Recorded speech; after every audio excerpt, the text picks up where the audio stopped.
Berikutnya Ratu mengajak Anda ke Minahasa Tribuners untuk menjelajahi lokasi wisata yang ada di sana. Selain kaya dengan pariwisata dan kuliner, aspek kebudayaan di Minahasa ini juga tak kalah istimewa dari tempat lain. Kebudayaan di tanah Minahasa ini seolah telah menjadi jati diri masyarakat Minahasa. Di sini banyak terdapat situs-situs budaya peninggalan nenek moyang Minahasa, dan satu di antaranya adalah situs cagar budaya Watu Pinawetengan. Lokasi ini menjadi tempat bersejarah Tribuners, tempat berbagai suku dan etnis terbentuk. Sudah ada Major di sana. Selamat sore, Major. Ya, selamat sore rekan Ratu. Baik, Major, boleh dijelaskan sejak kapan sih sebenarnya Watu Pinawetengan ini menjadi asal mula pembagian etnis di Minahasa? Silahkan, Major. Iya, baik rekan Ratu. Jadi Watu Pinawetengan ini merupakan cagar budaya yang ada di Minahasa dan sampai sekarang memang masih lestari dari masyarakat setempat. Dan memang ini sudah sekitar batu ini sudah sekitar 1000 tahun ya sebelum Masehi terjadi pembagian 9 subetnis Minahasa yang meliputi suku Tontemboan, kemudian suku Tombulu, Tonsea, Tolowur, Tonsawang, suku Pasan, Ponosakan, Bantik, dan Siau.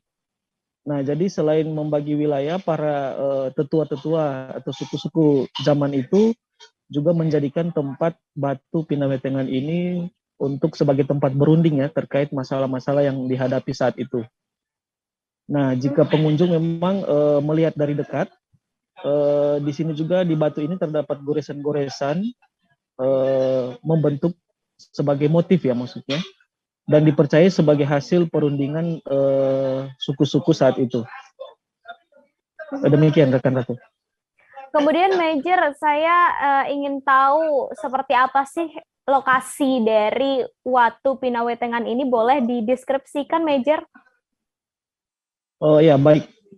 Jadi Watu Pinawetengan ini memang untuk menuju ke tempat ini memakan waktu sekitar 1 jam dari kota Manado menggunakan mobil. Kemudian sesampai di Kawangkoan ya, sepanjang jalan memang sebelum sampai di sini pengunjung akan disuguhkan dengan pemandangan sawah, apalagi saat memasuki desa Pinawetengan ya, Kecamatan Tompaso di lereng Gunung Soputan. Nah, jalan menuju objek wisata Watu Pinawetengan ini memang beraspal namun cukup sempit, tetapi penduduk di sekitar desa sangat ramah menyambut para pengunjung. Jadi selain melewati hamparan sawah dan ladang, sesampai di Watu Pinawetengan ini memang akan terlihat bangunan seperti rumah dengan atap putih ya, dan lambang burung hantu berwarna kuning. Kemudian ada juga tiang berwarna merah yang mengelilingi Watu Pinawetengan ini dengan panjang 4 meter dan tinggi 2 meter.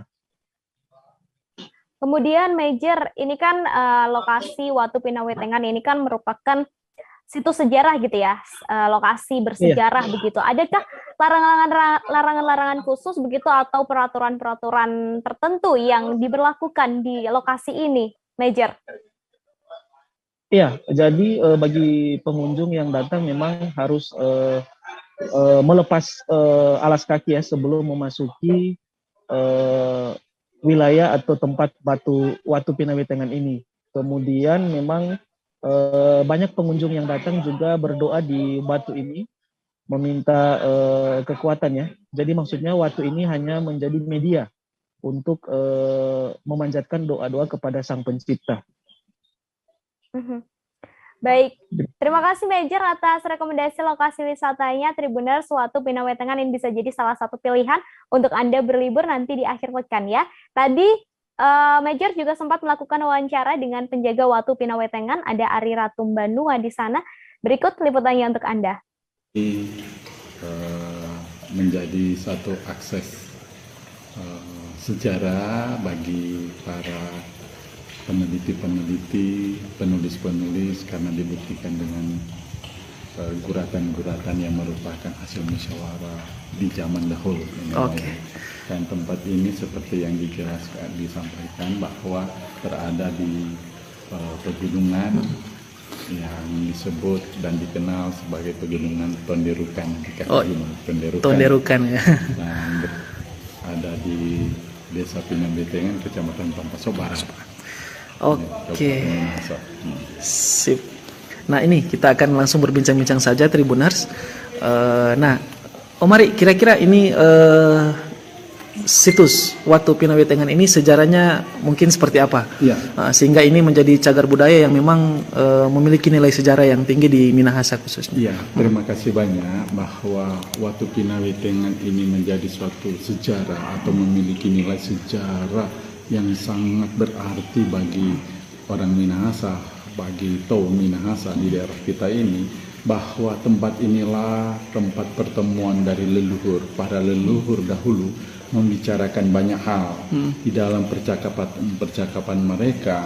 Tentu saja dimateraikan dengan hasil keputusan yang mereka nyatakan di batu ini, dan guratan-guratan tersebut masih terlihat sampai saat sekarang sebagai hasil musyawarah atau mereka sudah menganut sistem demokrasi.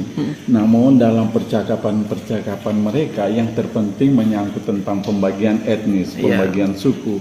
Yang adapun suku-suku yang ada di Minahasa ini dalam hasil pembagian yaitu suku Tontemboan, suku Tombulu, suku Tonsea, suku Tolowur, suku Tonsawang, suku Pasan, suku Ponosakan, suku Bantik, dan suku Siau. Siau juga adalah bagian dari sini. Disinilah mereka beremuk untuk membagi wilayah-wilayah. Namun juga tetap mengingat akan pesan-pesan yang mereka sampaikan kepada anak cucu turun-temurun yang diungkapkan sampai saat sekarang seperti ma'asa-sa'an, cipta rasa persatuan dan kesatuan, ma'lioliosan artinya saling hormat menghormati, dan masawasawangan artinya saling tolong menolong atau tercipta dalam suatu sistem mapal. Baik, itu tadi Tribuners sederet lokasi wisata yang bisa Anda kunjungi untuk menghabiskan liburan atau nanti di akhir pekan.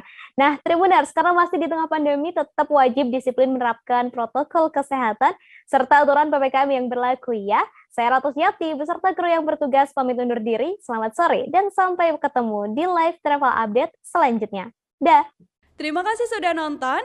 Jangan lupa like, subscribe, dan share ya.